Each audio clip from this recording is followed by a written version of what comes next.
Saudari-saudaraku terkasih dalam Tuhan Yesus Kristus, selamat pagi dan berkah dalam. Kita berjumpa kembali dalam renungan harian kita, Sabtu 7 Januari 2023. Seperti biasa, permenungan kita dasarkan pada bacaan Ekaristi hari ini. Dalam bacaan yang pertama, surat Yohanes yang pertama bab 5 ayat 14-21 menegaskan kepada kita Allah mengabulkan doa-doa kita asalkan kita meminta menurut kehendak-Nya. Sedangkan pada bacaan Injil di Injil Yohanes bab 2 ayat 1-12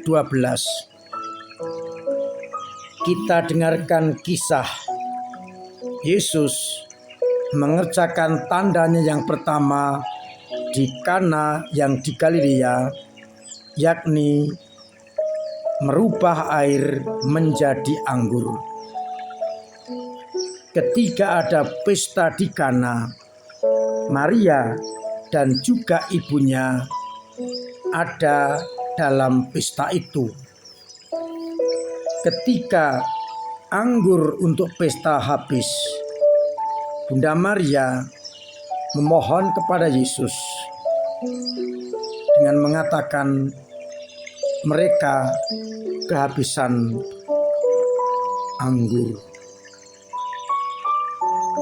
Yesus menjawab, mau apakah engkau daripadaku ibu, saatku belum tiba. Namun Maria percaya Yesus akan berikan yang terbaik. Maria berpesan kepada para pelayan, apa yang dikatakan buatlah itu. Dan terjadilah anggur tersedia sehingga pesta bisa berjalan dengan lancar. Saudari-saudaraku terkasih dalam Kristus, kita akan melihat dari bacaan Injil mengenai pesta perkawinan di Kana. Kita melihat bagaimana Bunda Maria dan Yesus menghadiri pesta perkawinan di Kana. Dengan menghadiri pesta itu, Yesus mau mengatakan kepada kita pentingnya perkawinan dalam hidup kita. Yesus menghargai perkawinan itu, sehingga ia ketika diundang hadir untuk memberikan kesan dan pesan bahwa perkawinan itu penting, bernilai tinggi, maka orang tidak boleh main-main dengan perkawinan. Itulah pesan permenungan yang pertama. Yang kedua, kita melihat bagaimana pribadi Bunda Maria dan para pelayan. Jawaban Yesus kepada Maria, mau apakah engkau daripadaku ibu, saatku belum tiba. Kita bisa membayangkan permohonan yang ditolak. Biasanya orang putus asa, mutung, dan sejenisnya. Tapi Maria punya keyakinan lain. Ia meskipun diberi jawaban yang tidak seperti yang diharapkan, Maria penuh dengan iman, dengan mengatakan, Apa yang dikatakan kepadamu, buatlah itu. Kembali para pelayan mengerti bagaimana anggur ini akan dibuat kalau hanya disuruh mengisi tempayan-tempayan penuh dengan air. Namun pelayan-pelayan mengisinya. Entah apa yang ia sadari atau tidak, ia mengikuti apa yang dikatakan oleh Yesus, sekalipun tidak tahu apa yang akan terjadi. Maka dikatakan, mereka pun mengisinya, maksudnya tempayan itu sampai penuh. Belum selesai keheranan atas perintah itu, sekarang ia diberi perintah Yesus, cedoklah dan bawalah kepada pemimpin pesta. Secara nalar tidak masuk akal. Air dimasukkan tempayan, diberikan kepada pemimpin pesta. Tapi pelayan mengikuti kehendak Yesus. Dan yang terjadi, air tadi berubah menjadi anggur.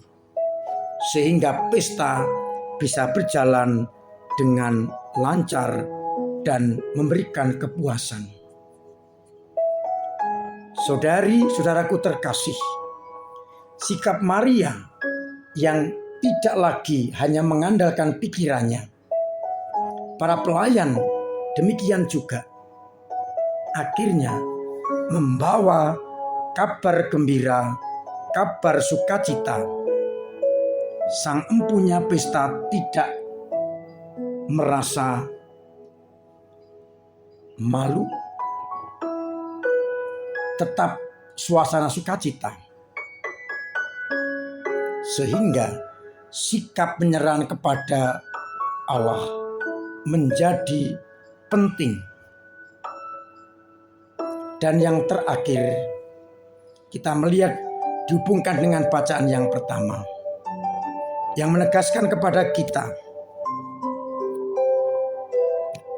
Tuhan mengabulkan doa kita kalau kita meminta menurut kehendak-Nya. Secara logika, Maria sudah buntu karena Yesus menolak saatku belum tiba. Para pelayan juga buntu karena permintaannya anggur kok yang diminta mengisi tempayan dengan air. Lebih kaget lagi setelah diisi, saya yakin didoakan Yesus, dicedok menjadi anggur. Semuanya ini dilaksanakan, diminta karena sesuai kehendak Allah. Oleh karena itu, kita diajak, pertama, kita menghargai institusi perkawinan yang begitu penting, tidak main-main. Yesus hadir termasuk Bunda Maria. Maka kita hidupi nilai-nilai perkawinan dalam keluarga kita masing-masing. Yang kedua, kita diajak sekalipun itu tidak masuklah akal dan logika kita. Kita percaya bahwa Yesus akan mengabulkan doa kita. Maka kita mencoba memahami, mengerti kehendak Allah dan melaksanakannya. Bunda Maria sebagai contohnya.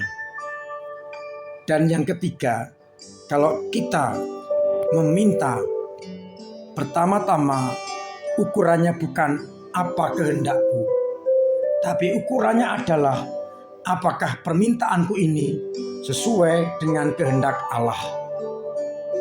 Semoga dengan demikian akhirnya kita mampu untuk mengerti kehendak Allah meninggalkan sikap egoisme kita dan meminta apa yang berkenan kepada Allah dan berguna untuk keselamatan kita dan sesama.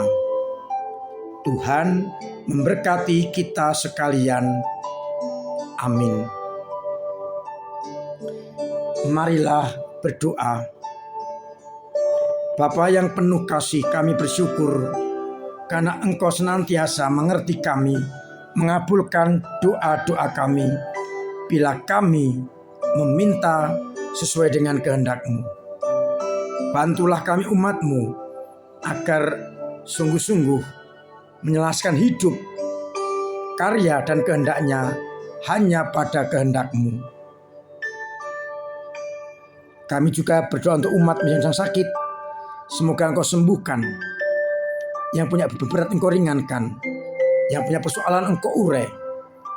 Yang kesulitan ekonomi Engkau bantu bersamanya. Agar akhirnya mereka tetap berpegang hanya pada kehendak-Mu.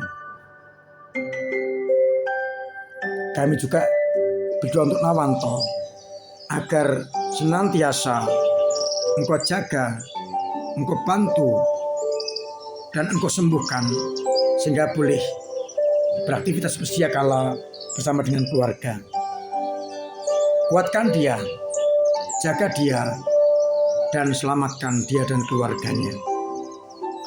Akhirnya, semoga Engkau senantiasa memberkati kami sekalian dalam nama Bapa dan Putra dan Roh Kudus. Amin. Saudari-saudaraku terkasih, saya tetap mengingatkan agar kita bersama menjaga kesehatan, mengikuti protokol kesehatan dengan tepat, pola hidup sehat, pakai masker, jauhi kerumunan, booster kedua, agar kita terbebas dari virus corona. Kita solidar dengan teman-teman kita yang kena musibah banjir, terkhusus di paroki kita di daerah Tanjung, yang dikabarkan kemarin debit airnya naik lagi. Kita program sementara setiap hari mengirim makanan berupa nasi bungkus, juga kesempatan mengirim bahan-bahan untuk dapur umum. Maka penjenengan yang ingin berkontribusi, terlibat dan berkaitan menggereja, silakan menghubungi sekretariat. Bisa berupa barang-barang, bisa berupa makanan, bisa berupa dana untuk seminggu 2 minggu depan. Dalam rangka masih tanggap bencana, itu kita butuhkan. Nanti pasca bencana diperlukan alat-alat kebersihan untuk membersihkan rumah. Maka silakan siapapun yang tergerak hati untuk membantu berkoordinasi dengan paroki. Terima kasih untuk penjenengan yang sudah transfer untuk menyumbang ini itu, untuk meringankan beban teman-teman kita. Semoga Tuhan memberkati penjenengan semua.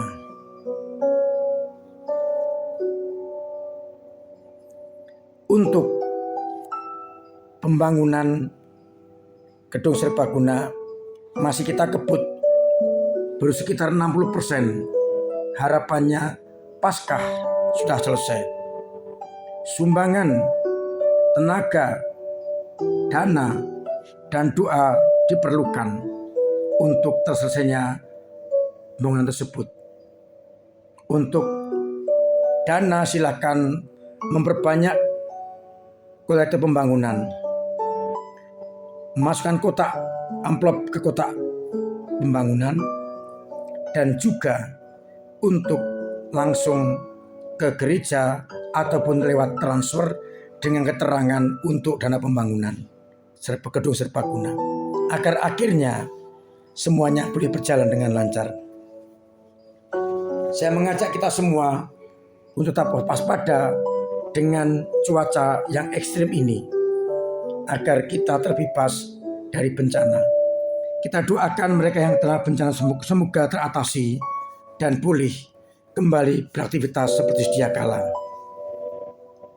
Bencana banjir, terus air mengalir, diharapkan sumbangan juga mengalir seperti air agar menolong saudara-saudari kita yang kena musibah banjir. Akhirnya saya mengucapkan selamat pagi, selamat merenungkan, salam sehat, Tuhan memberkati.